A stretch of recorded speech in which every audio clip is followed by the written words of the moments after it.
It's your boy T-Bird here on the reaction. So I'm about to do the reaction to the new Mortal Kombat video. Before I do that, I do want to give a shout out to Hildy Burt for the requesting of the Mortal Kombat video. But hoping on side to me, but pump your brakes a little bit, okay?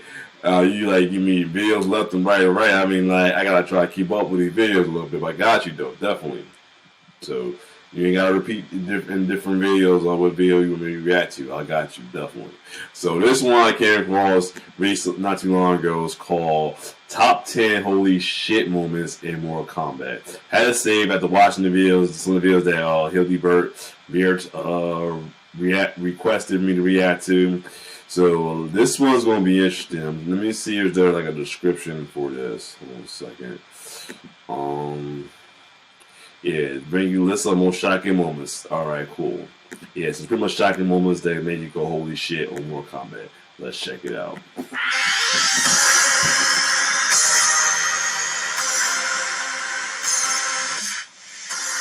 Since the original Mortal Kombat, we have witnessed a mixture of brutal, gruesome, and even bizarre moments with a pinch of humor to produce the best fighting game ever. But besides the fatalities, which are Mortal Kombat's most notable feature, there are other priceless moments that fans will always remember. In this list, we're counting down the most shocking moments in Mortal Kombat. Number 10, the champion's last breath. Oh, yeah. Yeah, that was like, what the fuck? We did not expect that.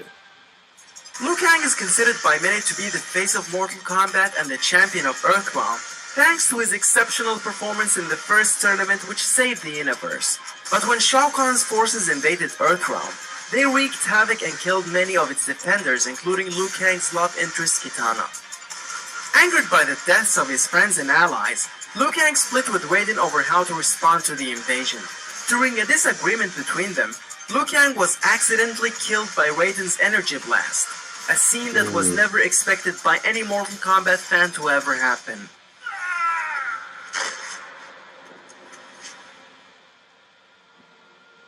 No. This was not meant to happen. Number 9, Cabal's misfortune. Right. How they switched up the story. Kabal really has one of the most tragic stories in Mortal Kombat. According to his storyline, Kabal is a reformed criminal who turned a police officer and fought to restore safety to Earthrealm, along with his partner Curtis Stryker. While on duty, Kabal was caught off guard when Kintaro's burning flames disfigured his entire body, including his face. While Stryker was dealing with other Outworld invaders, Kabal was found by the leader of the Black Dragon, Kano, who provided him with respirators and a face mask. It didn't take Kabal long to figure out that Kano, along with his allies from Outworld, were the ones truly responsible for his misfortune in the first place. That's why he immediately turned against them and rejoined the Earthrealm warriors. Wait, you're the lightning guy. You helped Stryker. Stryker, is he? He is safe. He has joined us in the fight against Shao Kahn. We would welcome your aid also. Number 8, Onaga's Grand Deception. Yeah, I didn't watch this. I didn't play Deception one day. Yes, Deception. Hey. The story starts with a young Shujinko who was approached by an ethereal spirit entity that called itself Damashi. Damashi claimed to be an agent of the Elder Gods, who was tasked with finding a mortal who had the courage and potential strength to collect all the Kamidogo from the 6 realms. Shujinko, then only a child, eagerly accepted, and it took him over 4 decades to complete the quest, only to discover that Damashi was in reality Onaga, the Dragon King who possessed an undefeatable army of undead warriors. That's crazy. Consequently, Shujinko assumed full responsibility and embarked on a desperate quest to destroy Onaga before he finds the secret amulet. I was the fool who brought him this power. Only I can destroy this threat. Number 7, Kitana's Rude Awakening. How could you? My own father! I am your emperor! For decades, Kitana loyally served her father Shao Kahn in his never-ending quest to conquer the realms.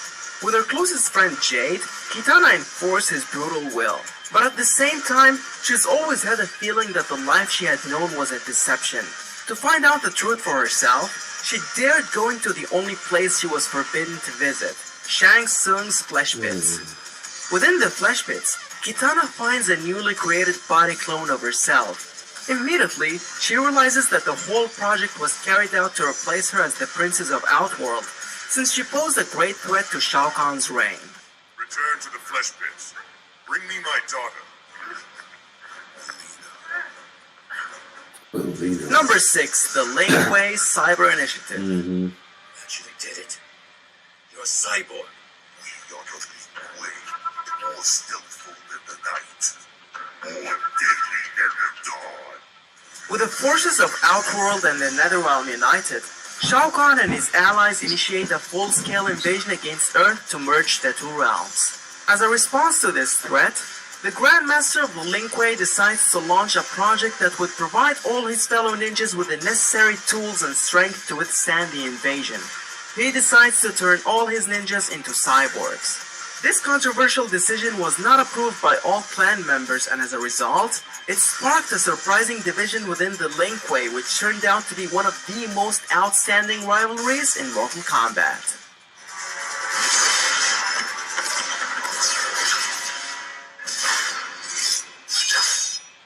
Number 5, Noob Saibot's Return. It is I, Quan Chi restored. Noob Saibot's real name is Bihan, the original Sub-Zero that was killed at the hands of Scorpion, who accused him of murdering his family and clan. After the emergence of his brother Kuai Liang, who also adopted the name Sub-Zero, nobody expected to see Bihan ever again.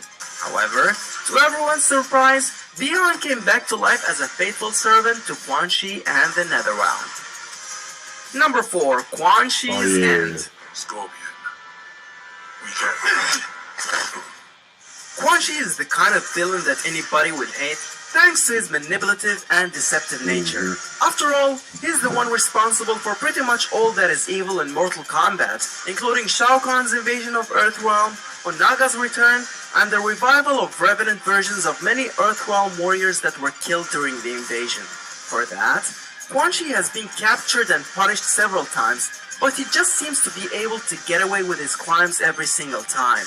That until the Shirai Ryu led by Scorpion captured and decapitated him in one of the most brutal scenes in Mortal Kombat. Number 3, Shinnok's Downfall.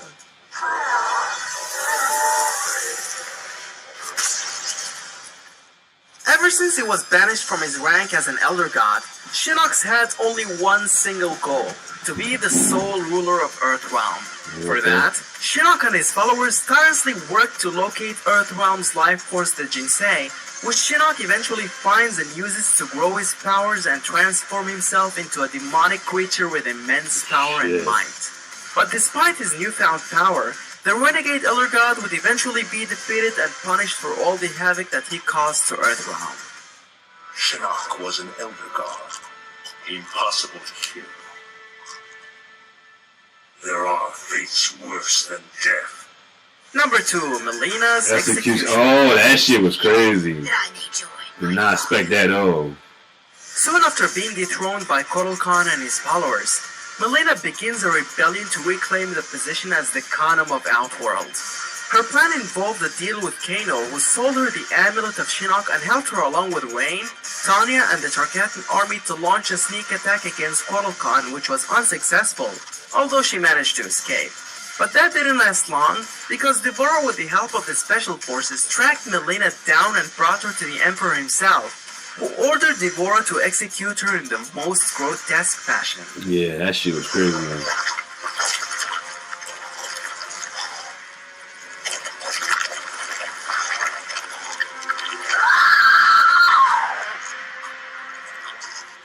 Number 1, the Pact of Ice and Fire.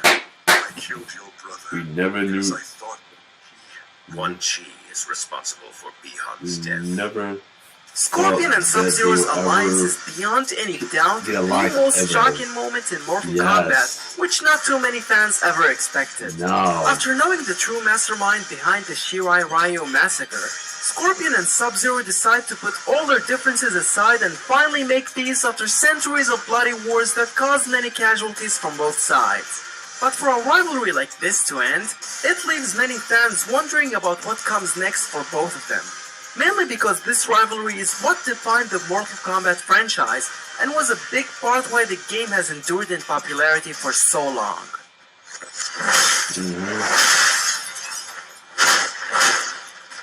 Did I miss out your favorite moments? Let us know in the comments section below. Why should talk about? Make sure to like the video and subscribe. They should have thrown in one about the whole thing with Raiden and consuming the power of evil. It might be intentional being the new antagonist on the next Mortal Kombat game. So they should have added that one. Yeah, you misremember Raiden. Remember at the end of the game when he turned dark? Yeah, they should have put that. That was a shocker right there. They should have added that.